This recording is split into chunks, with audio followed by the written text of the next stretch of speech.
Assalamualaikum warahmatullahi wabarakatuh. Selamat pagi, siang, sore, malam kepada Pak Heru dan teman-teman kelas komunikasi pemasaran. Perkenalkan kami dari kelompok 4 yang beranggotakan Alfira Adibah Putri, Azhara Putih Safira, Diana Kamila, Luciana Amelia, dan Zahra Rizky Sakinah. Kali ini akan mempresentasikan materi kita selanjutnya yaitu mengenai sales promotion. Untuk bagian pertama ini akan dijelaskan oleh saya sendiri, Diana Kamila, yaitu mengenai role of sales promotion in the IMC program. Jadi, dalam sales promotion, dalam memahami the role of sales promotion, kita perlu memahami lebih dulu apa makna dari sales promotion itu sendiri. Sales promotion itu sendiri diartikan sebagai bujukan langsung yang menawarkan nilai ekstra atau insentif untuk produk kepada tenaga penjualan, distributor, atau konsumen akhir dengan tujuan utama untuk menciptakan penjualan langsung. Untuk memahaminya lebih lanjut, kita perlu memahami juga aspek penting dari sales promotion itu tersendiri. Yang pertama adalah aspek pentingnya yaitu promosi penjualan melibatkan beberapa jenis bujukan yang memberikan insentif tambahan untuk membeli. Insentif ini biasanya merupakan elemen kunci dalam program promosi, seperti contohnya berupa kupon atau pengurangan harga, atau kesempatan untuk mengikuti kontes atau undian, dan yang lain-lainnya. Nah, insentif juga dapat berupa contoh produk gratis, diberikan dengan harapan menghasilkan pembelian di masa mendatang. Nah, promosi ini bukan hanya bertujuan untuk konsumen, namun juga bisa bertujuan untuk membujuk para pemasar seperti grosir dan pengecer. Aspek kedua yaitu promosi penjualan pada dasarnya adalah alat akselerasi yang dirancang untuk mempercepat proses penjualan dan memaksimalkan volume penjualan. Dengan memberikan insentif tambahan, teknik promosi penjualan dapat memotivasi konsumen untuk membeli merek dalam jumlah yang lebih besar atau memperpendek siklus pembelian perdagangan, atau konsumen dengan mendorong mereka untuk mengambil tindakan yang lebih cepat. Nah, perusahaan juga menggunakan penawaran waktu terbatas seperti penawaran potongan harga, pengecer, atau kupon dengan tanggal kadaluarsa untuk mempercepat proses pembelian. Seperti contohnya promosi iklan Shopee yang memberikan diskon biaya ongkir 11.11 di waktu yang sangat terbatas, yaitu di tanggal 11 bulan 11. Kemudian di aspek ketiga yaitu kegiatan promosi penjualan dapat ditargetkan ke berbagai pihak dalam saluran pemasaran, yaitu bisa ke consumer oriented sales promotion dan trade oriented sales promotion. Next. Nah, seperti yang dijelaskan tadi sebelumnya, sales promotion ini bisa bertujuan untuk consumer atau trade oriented. Untuk consumer, promosi ini ditujukan untuk kepada konsumen sebagai pembeli akhir barang dan jasa dan dirancang untuk mendorong mereka membeli merek pemasar. Bisa dalam bentuk samples, kupon, premium, dan yang lain-lainnya. Kemudian yang kedua, trade oriented ini yang dirancang ini untuk memotivasi distributor dan pengecer untuk membawa produk dan melakukan upaya ekstra untuk mendorongnya ke pelanggan mereka. Next. Jadi, dalam memahami sales promotion, kita juga harus memahami growth atau perkembangan dari sales promotion ini. Nah, sales promotion ini sekarang udah jadi bagian penting dari IMC program. Nah, perkiraannya adalah bahwa pemasar menghabiskan lebih dari setengah dari anggaran promosi mereka untuk promosi penjualan, dengan sisanya itu dialokasikan untuk iklan media. Nah, ini dengan mengetahui ini kita perlu juga mengetahui alasan kenapa sales promotion ini meningkat bagi para pemasar. Alasan pertamanya adalah the growing power of retailers. Jadi dikarenakan sistem sekarang ini, sistem serba digital yang sudah sangat canggih, retailer itu bisa tahu produk-produk apa yang paling diminati konsumen dan bagaimana tingkat penjualannya dan diskon yang diberikan. Nah, karena ini retailer juga akhirnya mendorong manufakturer untuk kasih diskon, juga ke mereka karena biasanya mereka karena, eee, karena mereka juga ingin mendapatkan keuntungan itu. Nah, karena retailer itu banyak, jadinya para retailer juga punya power besar untuk meminta diskon ke manufakturer yang akhirnya jadi pressure untuk manufakturer itu. Kemudian yang kedua adalah declining brand loyalty. Jadi konsumen sekarang lebih peduli pada harga, nilai, dan kenyamanan produk. Kepuasan mereka lebih terpenuhi kalau misalnya bisa memenuhi hal-hal tersebut dibandingkan kesetiaan mereka pada produk itu. Kemudian yang ketiga adalah increase promotional sensitivity. Nah, respon konsumen terhadap sales promotion itu sangat baik. Alasan meningkatnya consumer increase sensitivity itu karena mereka ingin menghemat uang, terus juga banyak banget pilihan dari produk-produk lain sehingga, sales promotion menjadi suatu hal yang unggul bagi suatu brand. Kemudian yang keempat adalah brand proliferation. Jadi untuk brand-brand yang berkaitan dengan consumer goods, biasanya mereka itu mengalami kesulitan di tahun-tahun pertama mereka, development produk. Nah, cara marketer supaya bisa dikenal, produknya adalah mereka melakukan sales promotion. Mereka menganggap ini adalah cara tercepat supaya, produknya, cepat dikenal. Kemudian yang kelima adalah short term focus. Jadi, perusahaan itu biasanya memiliki goals penjualan secara quarter, setengah tahun, atau bahkan setahun. Nah, goals-goals yang sifatnya short term ini akhirnya mendorong marketing manager untuk melakukan berbagai cara supaya goals ini, tercapai, yang salah satunya adalah caranya dengan sales promotion. Kemudian yang keenam ada increase accountability. Jadi, sales promotion ini dianggap, jauh lebih mudah dihitung dampaknya kepada sales dan profitability sehingga lebih dipilih, dalam kegiatan marketing. Kemudian yang ketujuh adalah competition. Jadi produk di pasar ini kan sangat banyak ya di market, sementara dengan iklan yang biasa aja tuh nggak bisa mendorong konsumen untuk membeli produk kita. Jadi sehingga salah satu caranya adalah supaya mendorong konsumen membeli produk kita, yaitu melalui, sales promotion. Dan yang terakhir, yang kedelapan, yaitu the growth of digital marketing. Jadi dikarenakan media untuk digital marketing sekarang sudah sangat banyak, akhirnya sales promotion juga ikut semakin banyak di dunia digital marketing. Nah, ditambah lagi di dunia digital ini, eee, sales promotion itu udah menjadi nilai tambah bagi para konsumen, sehingga marketer semakin tertarik untuk memanfaatkan sales promotion. Dengan adanya ini juga mendorong konsumen untuk, like dalam tanda kutip brand mereka di media digital, misalnya dengan like postingan-postingan, mereka dan yang lain-lainnya. Next.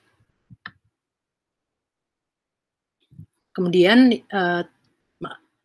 bagian selanjutnya yaitu concern about, the increase of sale promotion.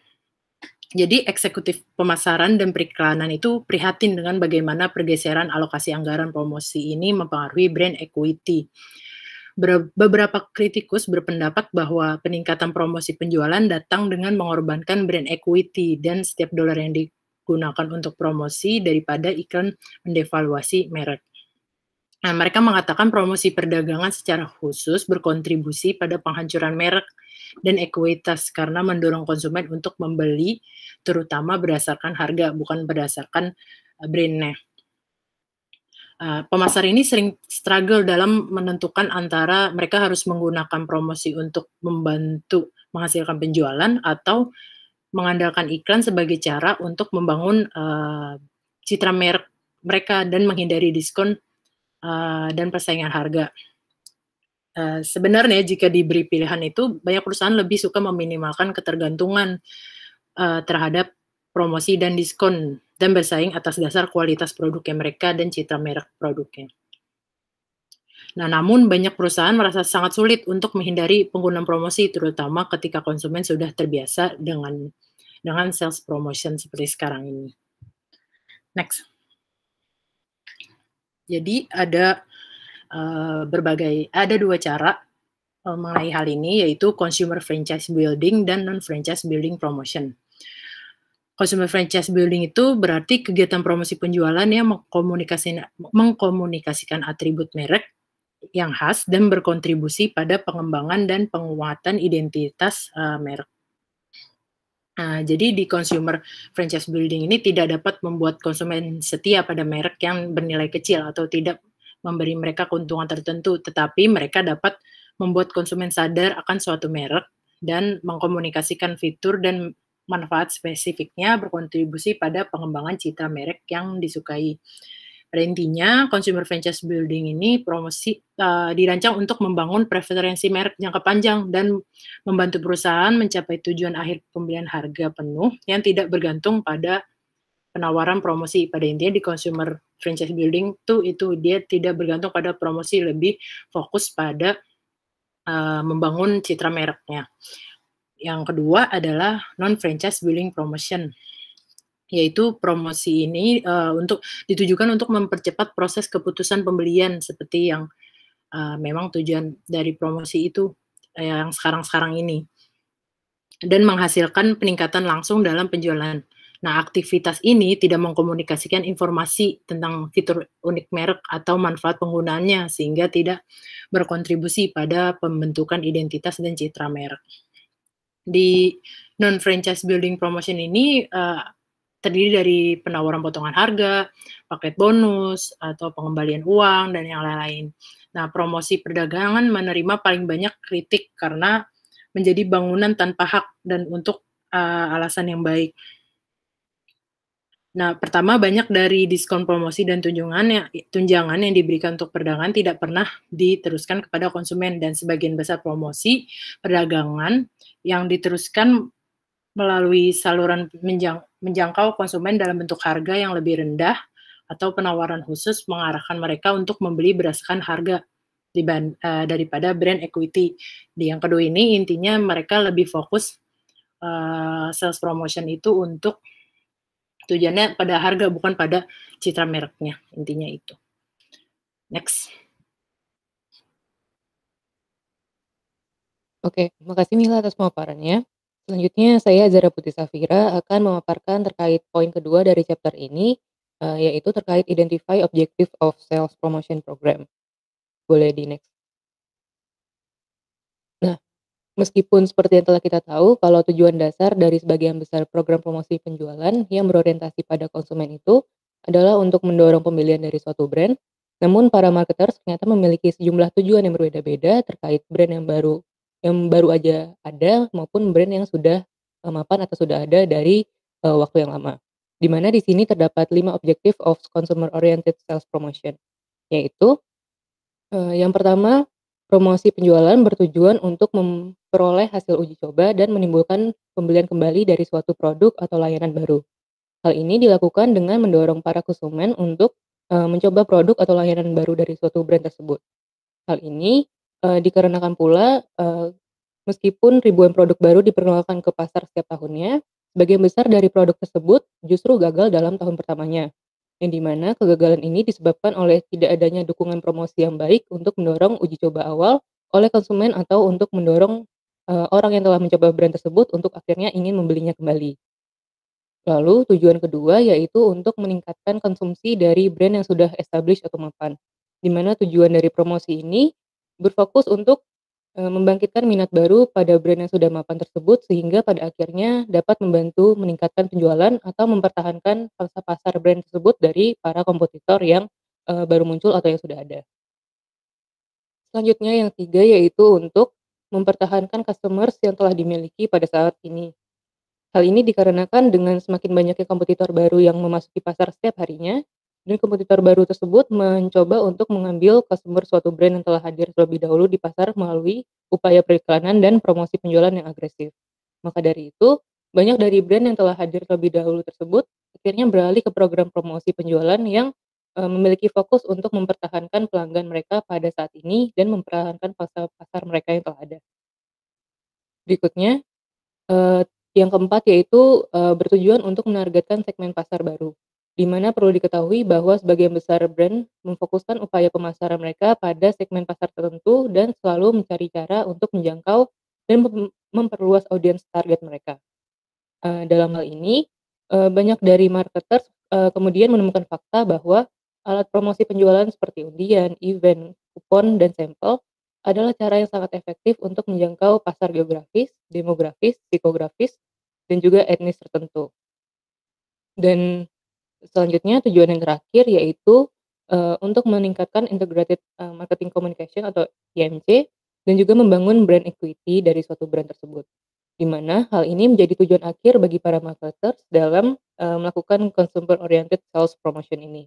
Di mana pada hal ini, promosi dilakukan dengan berfokus agar menuntut konsumen untuk menjadi lebih terlibat dengan brand dan juga melakukan cara untuk menyampaikan esensi dari brand tersebut dengan cara yang lebih menarik, baik bagi para, konsumen yang lama maupun calon konsumen baru bagi mereka. Next slide.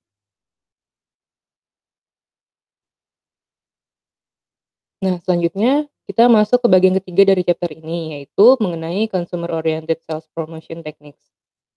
Next slide.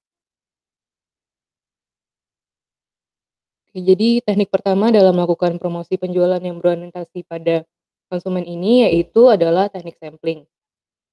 Pada pengambilan sampel ini, eee, para marketers melibatkan berbagai prosedur di mana konsumen diberikan sejumlah produk secara gratis untuk mendorong percobaan atau uji coba pada produk baru tersebut. Pengambilan sampel ini umumnya dianggap sebagai cara paling efektif untuk menghasilkan uji coba dari konsumen. Meskipun teknik ini juga adalah, dianggap sebagai teknik yang paling mahal dibandingkan teknik-teknik lainnya. Lalu pengambilan sampel ini juga seringkali digunakan untuk memperkenalkan produk atau brand baru ke pasar, dan juga pengambilan sampel ini bisa juga digunakan untuk, mempromosikan kembali produk dari brand-brand yang sudah mapan.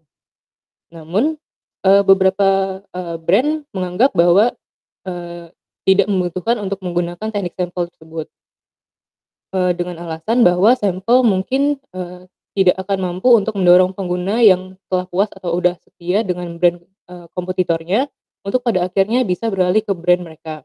Sehingga teknik sampel ini pada akhirnya mungkin hanya akan mencapai pelanggan dari brand mereka yang sudah ada saja. Yang di mana dengan ada atau tidaknya dari, eee promosi sampel tersebut, mereka akan tetap membeli produk itu juga pada akhirnya. Selanjutnya, brand-brand yang, pada umumnya seringkali menggunakan teknik sampling ini adalah brand produsen dari produk barang, dalam kemasan seperti makanan, item perawatan dan kesehatan, kosmetik, dan juga perlengkapan mandi atau lainnya. Hal ini dikarenakan produk-produk dari yang tadi itu, memenuhi 3 kriteria untuk program pengambilan sampel yang efektif, yaitu yang pertama, produk mereka memiliki nilai satuan yang relatif rendah, sehingga biaya sampel tidak terlalu mahal. Lalu, produk mereka juga, bersifat dapat dibagi, yang artinya produk tersebut dapat dipecah menjadi ukuran-ukuran sampel yang lebih kecil, yang memadai untuk menunjukkan fitur dan manfaat brand tersebut bagi pengguna atau konsumen. Dan juga yang terakhir, yaitu, siklus pembelian dari produk tersebut relatif singkat, sehingga konsumen akan mempertimbangkan pembelian sesegera mungkin atau, pada akhirnya mereka akan terus mengingat produk tersebut hingga, kesempatan pembelian berikutnya bisa diakses oleh mereka. Lalu, next slide. Nah, selanjutnya perlu diketahui juga, bahwa terdapat beberapa benefits dan juga, keterbatasan dari penggunaan teknik sampling ini dalam kegiatan promosi penjualan. Yang pertama terkait benefits yaitu sampel adalah, cara terbaik untuk mendorong uji coba dari para konsumen, karena memberikan cara yang bebas risiko bagi mereka untuk, mencoba produk baru yang ditawarkan oleh, brand-brand ini. Dan juga benefit kedua yaitu dengan adanya sampel maka konsumen bisa merasakan produk secara langsung dan dapat meningkatkan apresiasi dari para konsumen ini secara lebih besar atas manfaat yang diberikan di dalam, dari produk yang ditawarkan brand tersebut. Sementara itu, terkait keterbatasan dari teknik sampling ini yaitu, brand harus memiliki manfaat atau keunggulan, di mana jika tidak, konsumen akan, bisa saja pindah ke brand kompetitor lain dan tidak akan menjadi pembeli berulang pada brand, tersebut.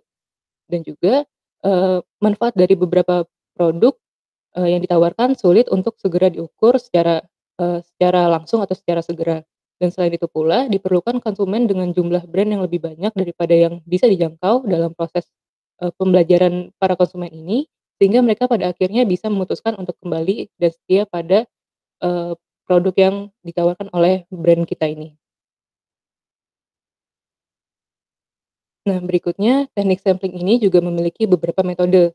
Yang pertama, yaitu metode door to door sampling, di mana produk dikirim, langsung ke tempat tinggal konsumen. Nah, metode ini digunakan, ketika fokus dari promosi yang dilakukan oleh para marketers ini, yaitu untuk mengontrol ke segmen mana atau ke grup manakah, sampel akan dikirim dan diterima. Dan juga metode yang kedua yaitu ada sampling through the mail, di mana metode ini biasanya dipakai pada produk yang kecil, ringan, dan juga, tidak mudah rusak. Nah, keuntungan utama dari, metode kedua ini yaitu bahwa marketers memiliki, kendali atas di mana dan kapan produk akan didistribusikan dan, marketers juga bisa menargetkan sampel ke area pasar, tertentu. Lalu selanjutnya, metode yang ketiga yaitu in-store sampling, di mana metode ini merupakan metode yang semakin populer karena terutama untuk, produk makanan, karena konsumen dapat, mencicipi, produk tersebut langsung dan demonstran atau yang jual bisa memberikan informasi yang lebih banyak kepada para konsumen itu, ketika, sampel atau barang itu sedang sedang diambil dan dikonsumsi oleh, para konsumen. Lalu meskipun metode pengambilan sampel ini bisa sangat efektif, namun metode ini juga bisa, menjadi sangat mahal dan membutuhkan banyak perencanaan serta kerjasama dengan para retailer. Lalu yang keempat yaitu ada on package, sampling, di mana pada metode ini sampel produk dilampirkan ke item lain yang dijual, di mana prosedur ini juga bisa sangat hemat biaya, terutama untuk perusahaan multiproduk yang melampirkan sampel produk baru ke paket, produk mereka yang telah, ada dan juga dijual. Namun kekurangan dari metode ini adalah, karena sampel hanya didistribusikan ke konsumen yang membeli barang yang dilampirkan, maka sampel tidak akan sampai kepada para non-pengguna dari brand tersebut. Dan juga, metode yang terakhir itu ada, event sampling. Metode ini telah menjadi salah satu cara distribusi sampel yang, berkembang paling cepat dan juga paling populer bagi para marketers, di mana banyak marketers menggunakan program pengambilan sampel ini, eee, yang merupakan bagian dari program IMC yang menampilkan acara, ikatan media, dan juga aktivitas lainnya. Nah, lalu dari program pemasaran, IMC tadi dapat memberikan kepada konsumen terkait rasa dari, produk brand tersebut secara keseluruhan, bukan hanya, beberapa rasa ataupun ukuran dari produk tersebut semata. Nah, selanjutnya juga event sampling ini bisa dilakukan di toko serta di berbagai tempat lain seperti konser, di, acara olahraga, dan juga tempat-tempat ramai lainnya. Next slide.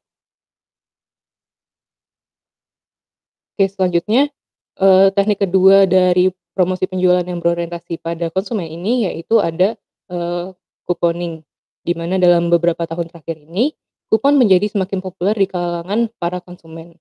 Selain itu, kupon juga merupakan teknik promosi penjualan yang paling populer karena digunakan oleh hampir semua perusahaan barang kemasan.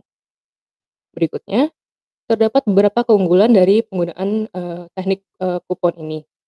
Yang pertama, kupon memungkinkan untuk menawarkan penurunan harga hanya kepada, para konsumen yang sensitif terhadap perubahan harga, di mana konsumen yang seperti itu umumnya, mau membeli, suatu produk dari brand hanya karena, adanya kupon yang ia miliki itu.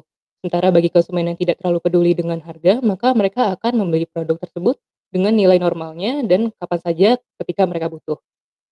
Lalu, kupon ini juga dapat, mendorong pembelian kembali dari para konsumen setelah uji coba awal dari produk baru yang telah mereka konsumsi.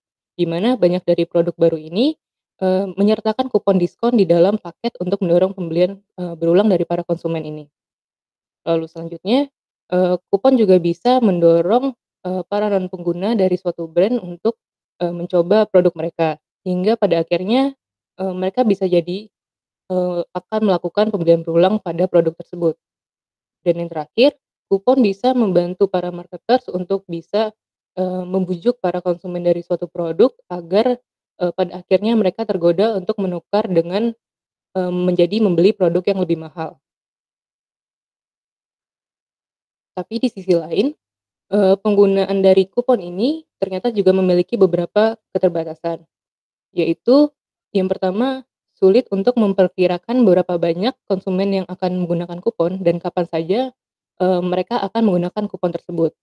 Yang kedua, mereka, adanya kesulitan untuk mencegah kupon tersebut digunakan oleh konsumen yang sudah menjadi pengguna dari produk yang ditawarkan.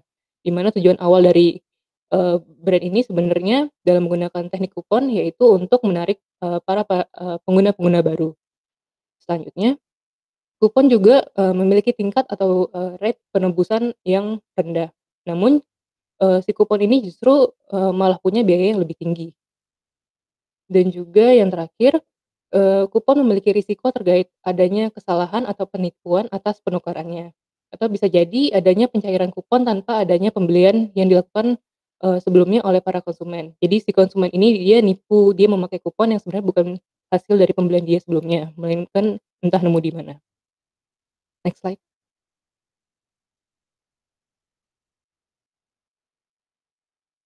Nah berikutnya, terkait media distribusi dari teknik kupon ini bisa dilihat pada diagram, yang ada di sini. Yaitu bisa dilihat bahwa persentase terbesar dalam distribusi, kupon ini yakni menggunakan media, freestanding insert atau FSI. Dan sisa sebagian kecilnya yaitu, biasanya bisa melalui all hands out, impact and crossref, majalah, direct mail, dan, media-media lainnya. Nah, melalui, newspaper presenting insert atau FSI ini, brand bisa mengirimkan, buklet, iklan cetak multi halaman yang mereka, buat yang berisi penawaran kupon barang kemasan kepada para konsumen, yang di mana, kupon itu, dikirim bersamaan dengan surat kabar yang ada. Selain itu juga, FSI ini juga, bisa dikirimkan dalam direct mail package bersamaan dengan iklan retail lokal atau buklet korporat yang tersedia. Lalu, terdapat, beberapa alasan nih kenapa penggunaan FSC ini menjadi yang paling besar persentasenya dalam mendistribusikan kupon bagi para marketers. Eee, Hal ini dikarenakan FSI memiliki beberapa keunggulan, yaitu si FSI ini memiliki grafik ilustrasi, dengan kualitas yang tinggi dan menarik bagi para konsumen. Yang kedua yaitu biaya distribusi dari si penggunaan FSI ini, bisa dinilai, kompetitif dan juga sirkulasi distribusi nasional, bisa dilakukan secara langsung di hari yang sama. Lalu, terdapat aktivitas pasar dan juga biaya produksi yang lebih efisien dan lebih terjangkau dibanding media-media lainnya. Nah, namun di sisi lain, penggunaan FSI ini juga memiliki beberapa kekurangan, yaitu, konsumen, bisa saja justru malah jadi menerima terlalu banyak kupon dari brand yang sama, akibat dari pengiriman dari si FSI ini yang terlalu, berlebihan dan juga, tingkat penebusan kupon, eee, dari FSI ini berada pada rate yang sangat rendah, yakni kurang dari 2% dari total kupon yang disebar oleh para brand ini. Next slide.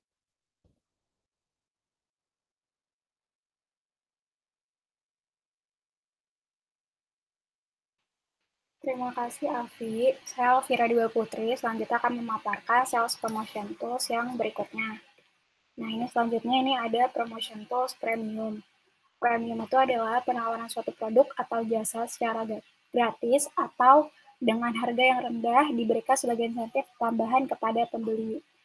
Nah, untuk premium ini dia ada dua jenis, yaitu ada free premium dan self liquidating premiums. Untuk free premium itu adalah hadiah atau merchandise yang termasuk pada paket produk yang didapatkan secara langsung oleh konsumen saat pembelian. Nah, sedangkan self-liquidating premiums itu adalah ketika pembeli diharuskan untuk membayar sebagian atau seluruh biaya premium. Hal ini ditujukan untuk mengcover biaya dan memberikan value kepada konsumen. Nah, untuk free premium ini, contohnya nih, misalkan yang pertama, seorang konsumen membeli paket Happy Meal di McDonald's. Nah, hadiah yang didapatkan berupa miniatur Minions itu merupakan merchandise yang termasuk free premium. Nah, selanjutnya, ketika konsumen melakukan pembelian susu UHT Frisian Flag di Tokopedia, ini mendapatkan hadiah masker dari brand Melakat Jiwa. Nah, masker ini juga termasuk free premium. Untuk contoh self-liquidating premium ini, Contohnya adalah harga paket pembelajaran yang ditawarkan oleh Ikra. Nah, paket ini tuh memberikan insentif berupa kaos eksklusif, namun dengan syarat konsumen tersebut harus membeli paket pembelajaran secara bundling. Jadi, kalau konsumen yang nggak membeli paket secara bundling, dia nggak akan mendapatkan insentif berupa kaos eksklusif tersebut. Nah, kemudian untuk self-liquidating premiums ini biasanya seringkali dikaitkan dengan advertising campaign. Jadi sehingga mereka memperluas pesan iklan dan berkontribusi pada pembangunan waralaba konsumen untuk sebuah merek. Nah, selanjutnya self-liquidating premium ini juga menawarkan beberapa karakteristik seperti mail-in premium, yaitu di mana tingkat redemption-nya itu sangat rendah, jadi yang membuat pemasar itu memiliki banyak persediaan barang dengan logo atau beberapa identifikasi merek lain yang membuatnya sulit untuk dibuang. Next slide. Nah, selanjutnya ini ada kontes dan sweepstakes. Nah, untuk kontes ini adalah suatu promosi di mana konsumen berkompetisi untuk mendapatkan hadiah atau uang sesuai keterampilan dan kemampuannya. Pemenang ini ditentukan dari yang paling sesuai kriteria yang telah ditentukan. Sedangkan untuk sweepstakes ini adalah suatu promosi di mana pemenang ditentukan berdasarkan kesempatan dan tidak mengharuskan adanya bukti pembelian produk atau jasa. Nah, pemenangnya ini ditentukan secara acak dari polling atau pemilihan angka. Nah, kemudian kontes and sweepstakes ini dapat melibatkan konsumen dengan suatu merek dengan membuat produk promosi relevan atau dengan menghubungkan hadiah dengan gaya hidup, kebutuhan, atau minat audiens dari target konsumennya. Nah, biasanya ini marketers ini mencari tema kreatif untuk tema kontes dan undian, jadi lebih menarik perhatian konsumennya. Next slide. Nah, untuk kontes dan sweepstakes ini dia memiliki beberapa kelemahan, yaitu tidak berdampak signifikan pada brand building. Artinya, seringkali beberapa konsumen melihat ini sebagai bentuk untuk mendapatkan barang secara percuma saja. Bahkan kerap kali syarat giveaway yang mengharuskan untuk mengikuti akun media sosial suatu brand itu dianggap sia-sia. Karena adanya kemungkinan peserta giveaway ini akan berhenti mengikuti media sosial suatu brand ketika acara giveaway itu sudah selesai dilakukan. Dan yang kedua, memerlukan pertimbangan peraturan UU Konsumen. Nah, UU Konsumen dalam hal ini itu menyangkut etika yang harus dipatuhi oleh suatu brand, seperti kejujuran dalam memberikan hadiah kepada konsumen atau kayak pajak yang ditanggung konsumen atas hadiah yang diterimanya. Nah, kemudian yang ketiga yaitu dapat menciptakan pandangan negatif dari publik. Nah, hal ini tuh terjadi apabila suatu brand terlalu intens dalam melakukan giveaway yang akan berdampak pada opini publik tentang brand image tersebut. Next. Nah, yang selanjutnya ada refund atau rebates. Adalah penawaran penjual untuk mengembalikan sebagian atau seluruh dari harga pembelian produk yang dilakukan setelah konsumen memberikan beberapa bukti pembelian. Nah, kelebihan dari refund atau rebates ini adalah pertama, konsumennya itu responsif. Yang kedua, menciptakan pengguna baru. Yang ketiga, mau mendorong pembelian secara berulang. Dan yang keempat, pengurangan harga yang dirasakan. Sedangkan kelemahannya itu, yang pertama, terlalu banyak usaha untuk mendapat simpanan. Yang kedua, persepsi rebates untuk menjual produk yang tidak laku. Yang ketiga, insentif lain lebih efektif untuk refund yang rendah. Dan yang keempat, ketergantungan mengakibatkan pembelian yang delay. Next slide. Nah, ini adalah bonus pack, di mana bonus pack itu menawarkan konsumen ekstra tambahan produk pada harga reguler dengan menyediakan wadah lebih besar atau tambahan produk. Nah, kelebihannya ini adalah menyediakan tambahan nilai secara langsung, dampak yang kuat pada keputusan pembelian, strategi efektif terhadap promosi kompetitor, dan berpotensi pembelian skala besar dan penempatan display yang menguntungkan. Sedangkan untuk kelemahannya ini adalah membutuhkan space tambahan tanpa memberikan extra profit margin kepada retailer, di mana ini berlaku apabila barang tersebut dijual pada toko fisik seperti swalayan. Yang kedua, hanya menarik untuk konsumen saat ini dan yang sensitif terhadap promosi. Nah, contohnya ini adalah KitKat dan teh kotak, di mana ini merupakan contoh memberikan ekstra tambahan produk. Sedangkan untuk brand Sensasia ini sendiri, mereka memberikan bonus berupa tambahan produk dengan harga normal. Next slide. Selanjutnya ini price of deals, di mana artinya pengurangan harga suatu produk yang berasal dari margin keuntungan produsen. Nah, kelebihannya ini memastikan diskon sampai kepada konsumen. Yang kedua, menghadirkan nilai yang mudah terlihat bagi konsumen. Dan yang ketiga, mendorong konsumen untuk membeli dalam skala besar. Sedangkan untuk kelemahannya yaitu berpotensi menciptakan masalah harga dan persediaan, hanya terlibat untuk pengguna reguler, dan yang ketiga harus mematuhi UU Perlindungan Konsumen. Nah, selain itu, price of deals ini mungkin tidak akan diterima dengan baik oleh retailer karena dapat menciptakan masalah harga dan persediaan. Hal ini karena kan beberapa retailer itu tidak akan menerima paket dengan harga tertentu yang ditujukan oleh produsen. Nah, selain itu, selain kelebihan telah disebutkan, aktivitas price of deals ini secara tidak langsung akan memberikan konsumen pilihan baru. Contohnya, konsumen A secara reguler membeli roti bermerek XYZ karena lebih murah. Namun, dikarenakan roti bermerek ABC ini sedang diskon, maka ia akan beralih membeli roti tersebut.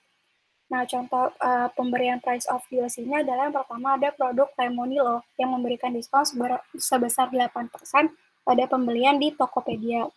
Dan yang kedua ada produk Sari Roti yang memberikan diskon sebesar 25% untuk pembelian yang diantar secara door-to-door kepada konsumennya. Next slide. Nah, yang selanjutnya ini ada loyalty programs, di mana artinya suatu cara untuk mendorong konsumen menggunakan produk atau layanan secara terus-menerus dan mengembangkan loyalitas konsumen yang kuat. Nah, di mana loyalty program ini tuh dia mengembangkan database untuk memahami preferensi konsumen. Yang kedua, membangun hubungan kuat dengan konsumen dengan penawaran produk yang spesifik. Yang ketiga, biaya efisien dan cara efektif dibandingkan dengan iklan mass media. Dan yang keempat, program bersifat jangka panjang hanya sebatas pemberian diskon. Nah, biasanya loyalty program ini berupa pengumpulan poin yang berasal dari transaksi yang dilakukan oleh konsumen.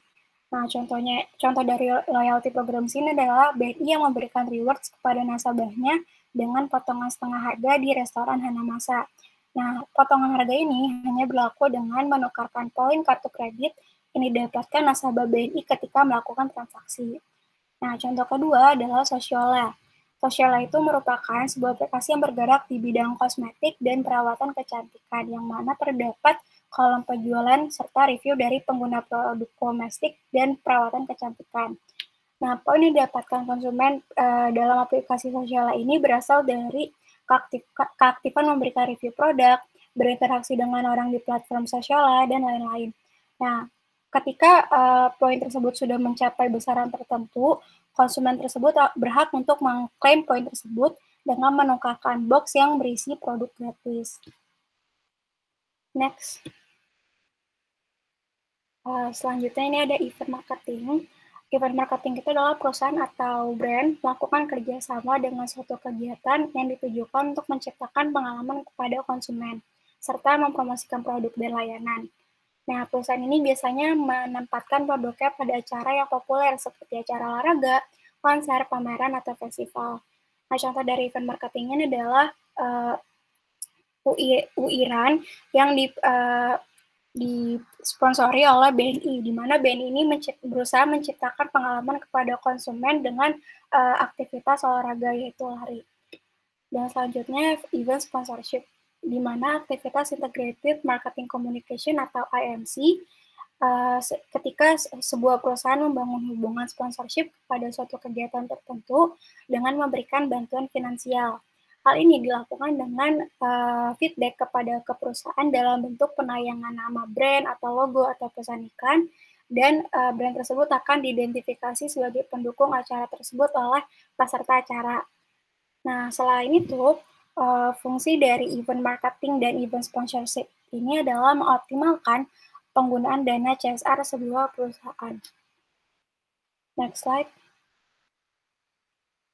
Nah, ini selanjutnya adalah matriks yang menunjukkan consumer oriented promotion dan marketer objektif, di mana kolom bagian kiri itu menunjukkan waktu penerimaan insentif reward, sedangkan untuk row bagian atas itu adalah marketer objektif. Nah, pertama, insentif yang diberikan secara langsung itu ada terbagi menjadi 3 nih, ada yang industrial, customer retention, atau support IMC program.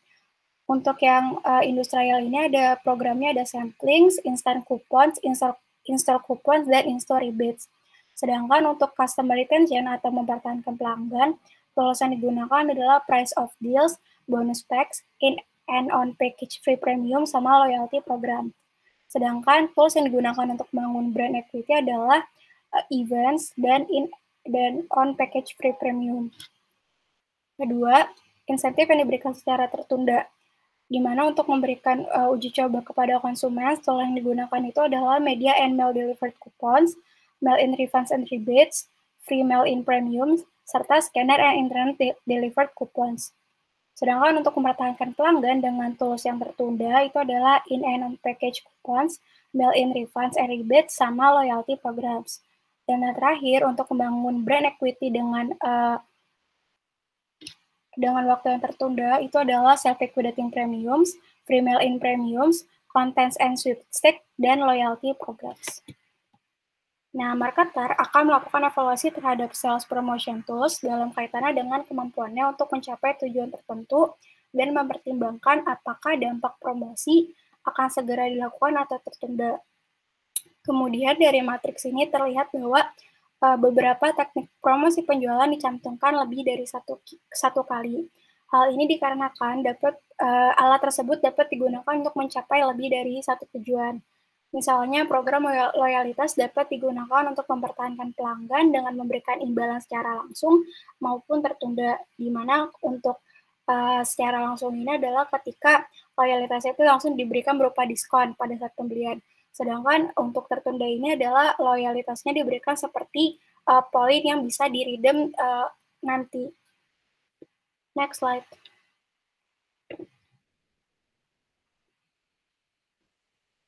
Baik, terima kasih Alvira. Selanjutnya, saya Zahra Rizky akan menjelaskan mengenai Trade-Oriented Sales Promotion. Nah, jadi seperti yang sudah disebutkan di awal, bahwa sales promotion ini terbagi menjadi dua, yaitu consumer-oriented dan juga trade-oriented. Nah, sebenarnya sama seperti consumer-oriented sales promotion, di mana trade-oriented sales promotion ini harus berdasarkan pada tujuan yang ditentukan dengan baik dan mempertimbangkan apa yang ingin dicapai oleh pemasar tersebut. Nah, tapi yang membedakan trade-oriented promotion dengan consumer-oriented adalah target utamanya, yakni di trade-oriented adalah targetnya retailer dan juga wholesaler.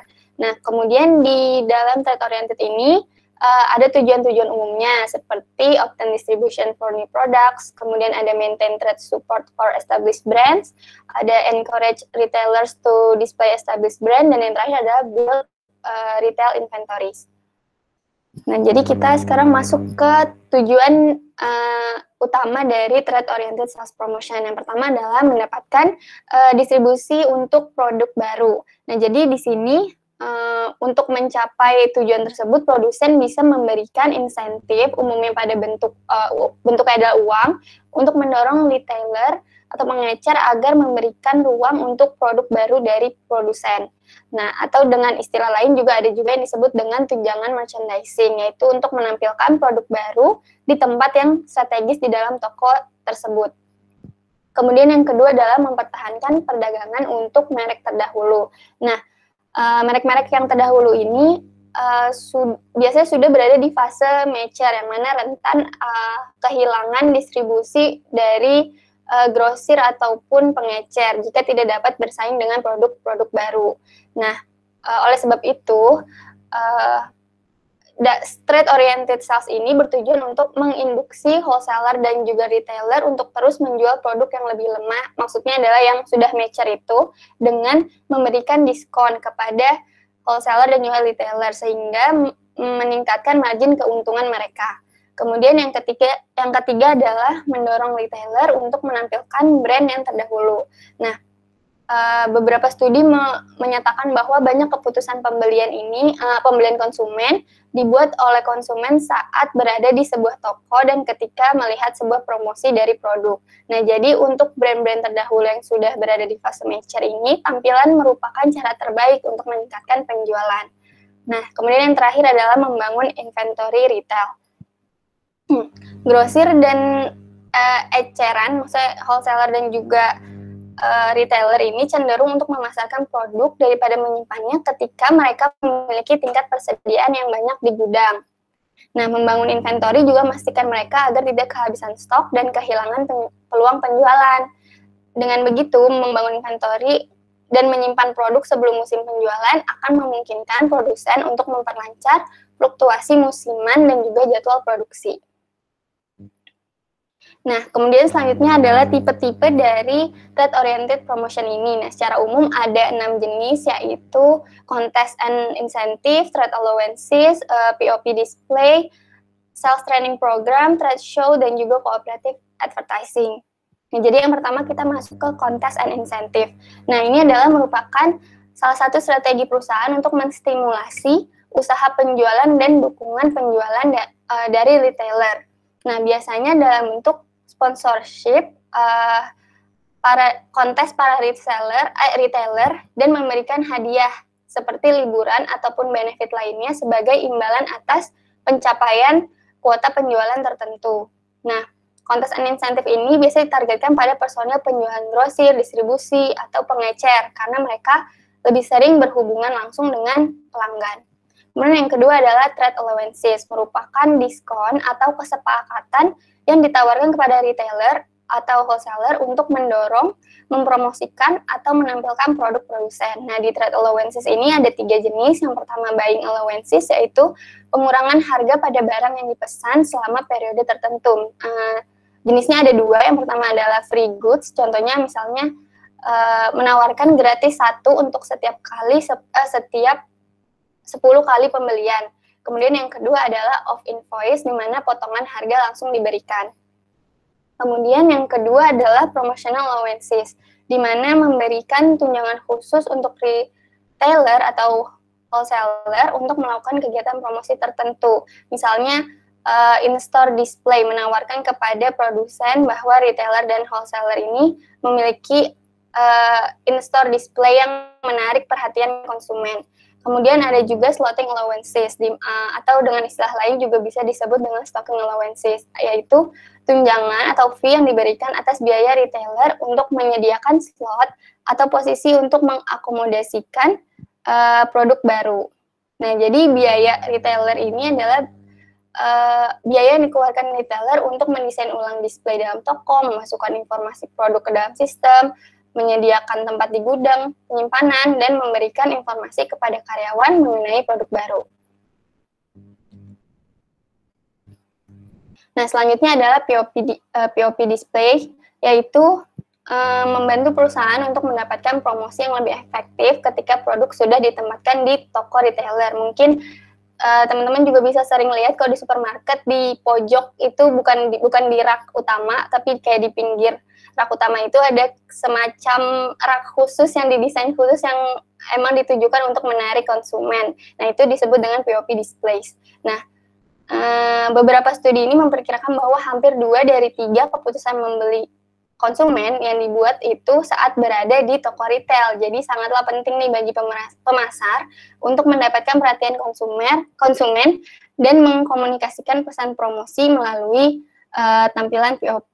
Nah, banyak juga perusahaan yang terus mengembangkan metode inovatif untuk menampilkan produk mereka secara efisien dan membuat mereka menonjol dibandingkan dengan brand-brand lain yang ada di toko retailer maupun wholesalernya.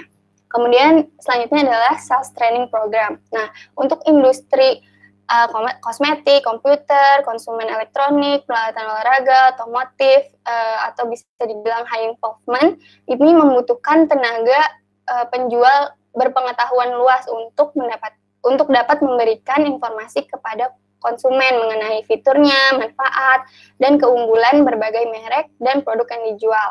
Nah, produsen dapat memberikan program pelatihan kepada tenaga penjualan dengan berbagai cara, seperti memberikan buku manual, terus membuka kelas, atau dengan mengadakan pertemuan rutin kepada semua tenaga penjual. Kemudian selanjutnya adalah trade shows atau pameran. Nah, jadi ini adalah merupakan forum di mana produsen dapat menampilkan produk mereka untuk calon pembeli. Nah, trade show ini berfungsi untuk menunjukkan produk, mengidentifikasi prospek baru, mengumpulkan informasi konsumen, dan melihat persaingan di pasar. Nah, memperkenalkan produk baru dan menghasilkan aspek sosial dengan menghibur dan mengembangkan hubungan dengan konsumen. Di trade show ini bisa dilakukan. Nah, selanjutnya, yang terakhir adalah cooperative advertising. Nah, cooperative advertising atau co-op advertising merupakan kegiatan periklanan di mana biayanya akan ditanggung bersama oleh beberapa pihak. Jadi, disebut dua atau beberapa brand bekerja sama untuk membangun sebuah advertising campaign. Nah, jadi ada 3 jenis. Yang pertama adalah horizontal, ingredient sponsor, dan juga vertikal. Yang pertama, horizontal. Horizontal ini adalah kegiatan periklanan disponsori oleh grup retailer atau organisasi tertentu yang menjual barang atau jasa. Nah, contohnya ini adalah seperti kolaborasi antara Starbucks dan juga Spotify, yang mana apabila pelanggan sudah berlangganan Spotify, maka nantinya jika pelanggan tersebut mengunjungi store Starbucks, mereka akan mendapatkan point reward yang juga akan memberikan benefit kepada pelanggan tersebut. Kemudian yang kedua adalah ingredient sponsor, yaitu kegiatan periklanan didukung oleh perusahaan yang menyuplai sebagian komponen produk. Contohnya adalah produk laptop yang disponsori oleh Intel Corporation. Jadi di laptop tersebut sudah ada Intel Inside-nya. Kemudian yang terakhir adalah vertikal, cooperative advertising, yaitu produsen membayar sebagian iklan yang dilakukan retailer untuk mempromosikan bahwa produk perusahaan tersedia di toko retailer tersebut. Contohnya adalah mungkin kalau kita sering ke supermarket atau Alfamart, Indomart, itu kan juga ada kayak setiap bulanan ada kayak flyer yang menunjukkan produk apa aja yang lagi diskon dan sebagainya, tawaran-tawaran menarik. Nah, itu termasuk ke vertical cooperative advertising.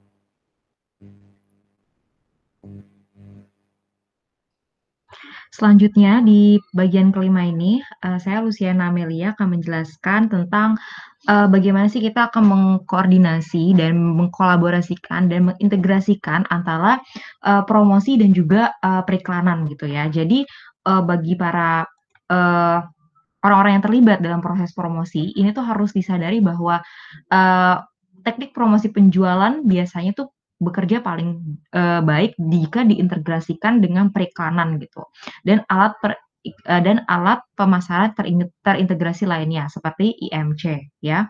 Nah, jika kalau misalnya digunakan secara parsial ya, promosi-promosi saja, periklanan-periklanan saja, itu hasilnya tidak akan maksimal gitu. Maka perlu adanya koordinasi yang tepat dari promosi penjualan, bahwa harus ada integrasi nih antara periklanan dan juga promosi penjualan sehingga berhasil dan sehingga hasilnya maksimal gitu dari anggaran promosinya.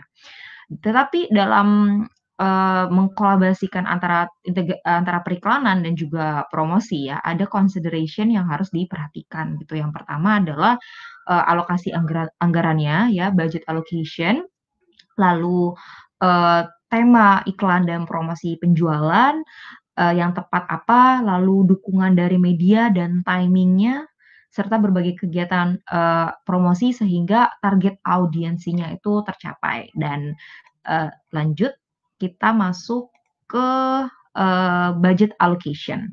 Ya, di budget allocation ini sebenarnya tidak dijelaskan di buku, dan juga buku mengatakan bahwa sulit gitu untuk mempresentasikan antara berapa budget yang sesuai untuk promosi berapa, untuk periklanan berapa gitu. Karena ada beberapa pertimbangan dan sejumlah faktor yang perlu diperhatikan sehingga persenan budget untuk promosi dan juga periklanan itu sesuai. Yang pertama faktornya adalah tujuan promosi spesifik dari kampanye tersebut ya.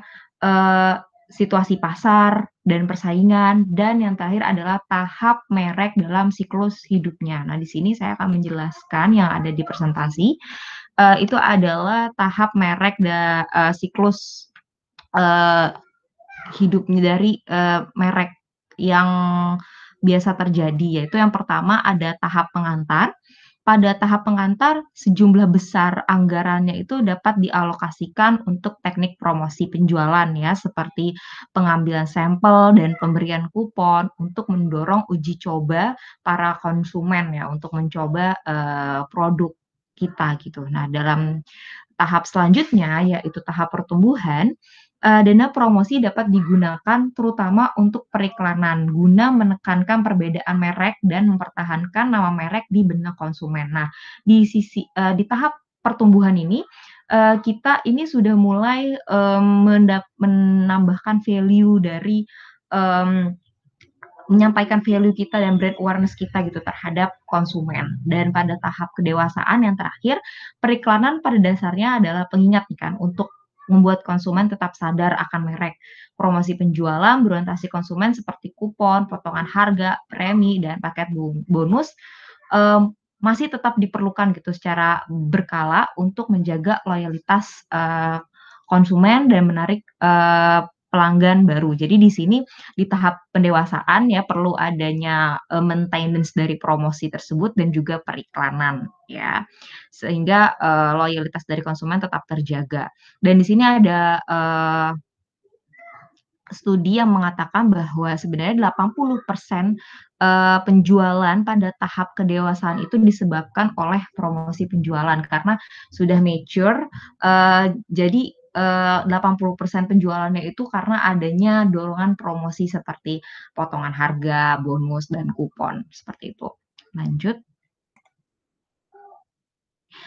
Ya, consideration yang ketiga, pertimbangan yang ketiga, itu adalah mengkoordinasikan antara promosi penjualan dan periklanan. Ya, jadi dari sisi penjualan, tema promosi konsumen harus dikaitkan sebisa mungkin dengan platform positioning mereka untuk perusahaan atau mereka sebaik mungkin gitu sehingga manfaat dari produknya itu tersampaikan gitu. Alat promosi penjualan harus dicoba untuk mengkomunikasikan atribut atau manfaat unik dari suatu merek dan untuk memperkuat pesan penjualan atau tema kampanye iklan. Jadi nggak cuman asal kita kasih potongan harga, diskon atau cashback gitu ya, tapi sebisa mungkin kita melakukan promosi itu ya, tapi nilai dari perusahaan itu juga tersampaikan. Nanti ada contohnya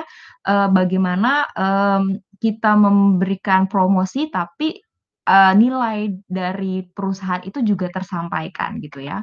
Lalu dari sisi periklanan media dan alat IMC lainnya harus digunakan untuk menarik perhatian. Pada program promosi penjualan seperti kontes, undian, atau acara atau penawaran promosi khusus seperti program pengurangan harga dan rabat ya.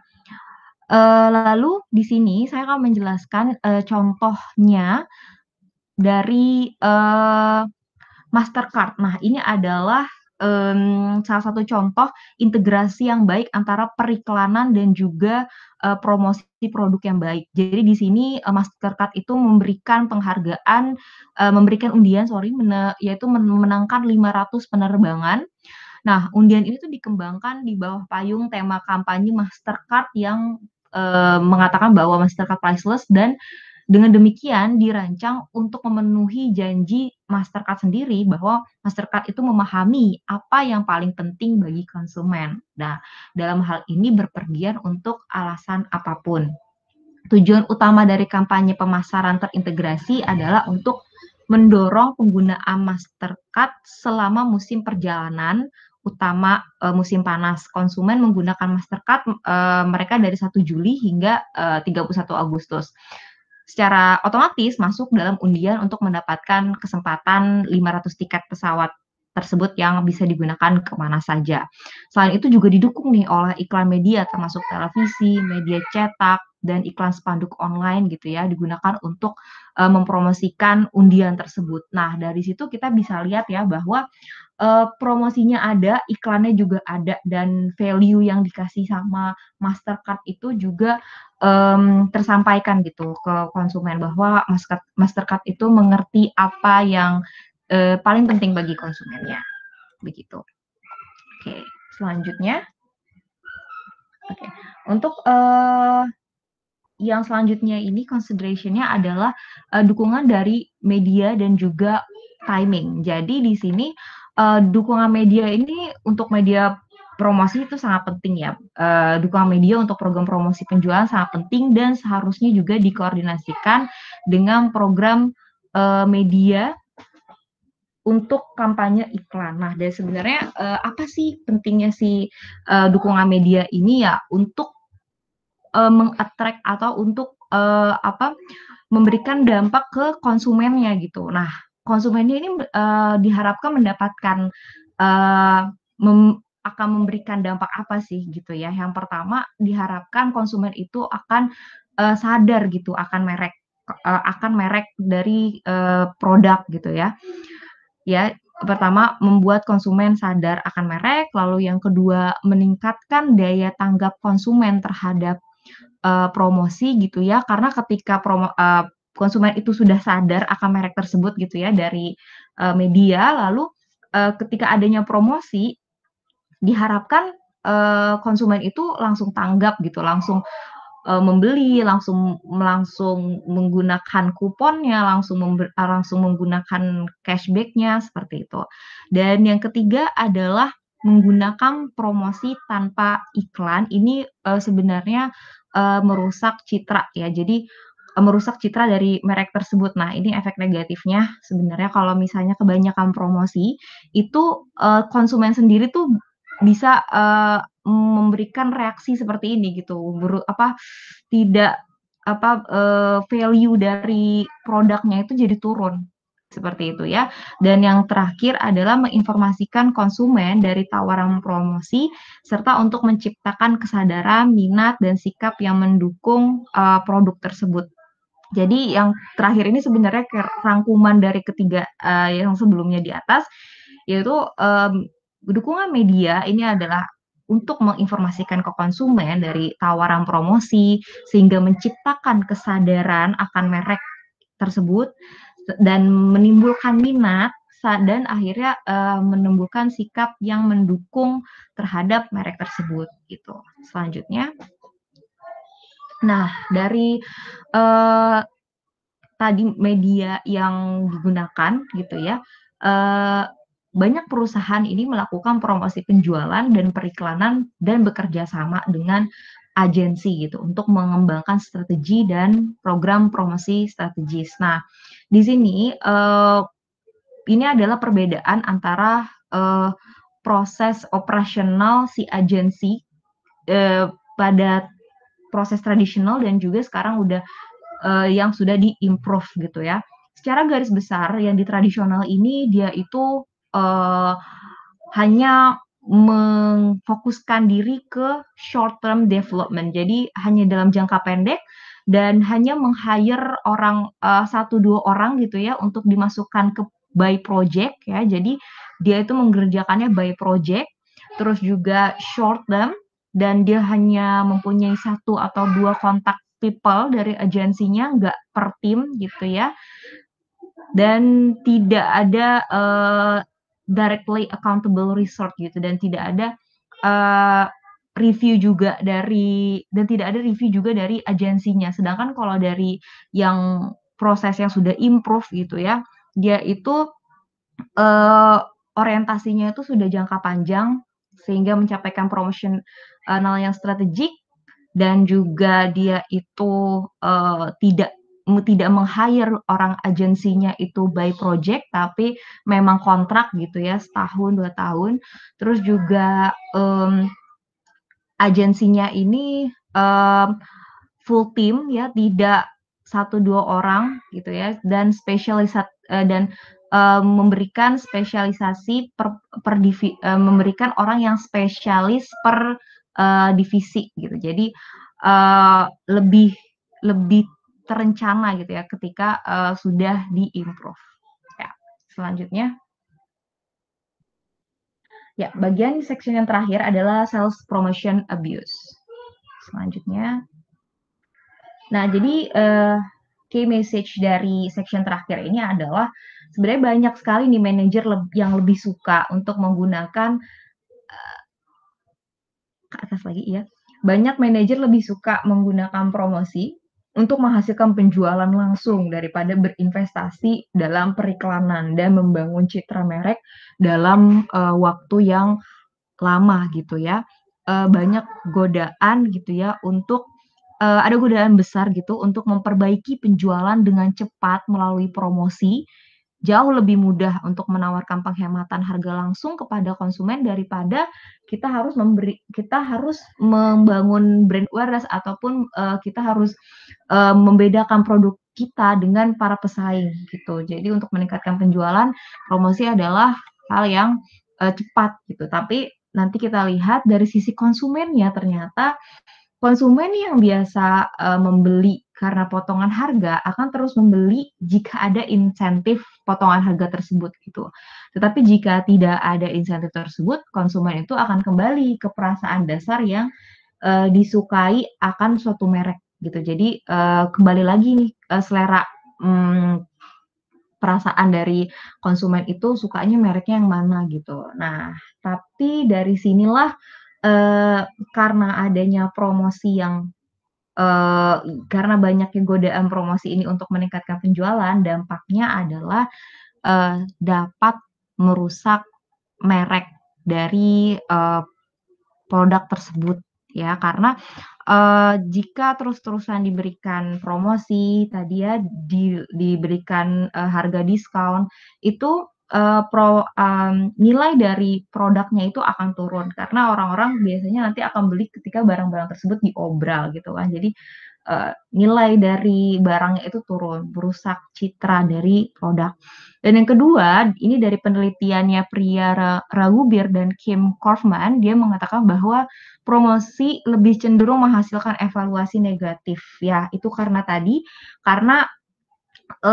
pada akhirnya nanti di pasar itu akan menimbulkan perang harga jatuhnya, perang promosi. Nah, sehingga dampaknya akan ke yang nomor 3, yaitu menurunkan margin keuntungan dari perusahaan tersebut gitu, dari perusahaan yang ada di industri tersebut gitu. Jadi masing-masing perusahaan nanti akan saling bertahan satu sama lain dengan margin yang rendah. Nah, ini akan dijelaskan di slide selanjutnya. Nah, ini perusahaan nanti jika terus-terusan mengandalkan promosi untuk meningkatkan penjualan, mereka akan masuk ke sales promotion trap ya, di mana ketika beberapa pesaing ya menggunakan promosi secara ekstensif, seringkali perusahaan itu mulai menggunakan promosi penjualan untuk membedakan produk atau layanan dari pesaing. Jika promosi berhasil dan mengarah pada keunggulan yang berbeda, pesaing dapat dengan cepat menyalinnya. Ketika semua pesaing menggunakan promosi penjualan, ini tidak hanya menurunkan margin keuntungan untuk setiap perusahaan, tetapi juga menyulitkan perusahaan untuk keluar dari jebakan promosi ini. Jadi kita lihat ya bahwa di sini di kolom yang pertama itu ya, yang higher profit for all, itu perusahaan kita maupun perusahaan pesaing yang lain tidak ada promosi gitu. Jadi cut back promotion. Lalu yang selanjutnya yang maintain promotion, our firm maintain promotion tapi others firms itu cut back promotion, market share-nya akan pergi ke perusahaan kita gitu, karena kita memaintain promotion gitu kan. Tapi dengan itu tadi profit yang akan medium gitu ya hasilnya, dan yang di bawahnya ya perusahaan kita meng-cut back promotion tapi all others firms maintain promotion, mereka market share-nya itu akan berpindah ke pesaing gitu. Nah, yang paling parah kalau misalnya sudah masuk ke yang tahap yang terakhir ini ya, yang kolom terakhir itu yang market share stay konstan dan profit stay low. Jadi di sini tuh udah susah nih buat masing-masing perusahaan buat keluar dari promosi karena dua-duanya menggunakan promosi untuk meningkatkan penjualan seperti itu. Jadi ini adalah sales promotion track. Ya, sekian presentasi dari kami. Kurang lebihnya mohon maaf. Wassalamualaikum warahmatullahi wabarakatuh.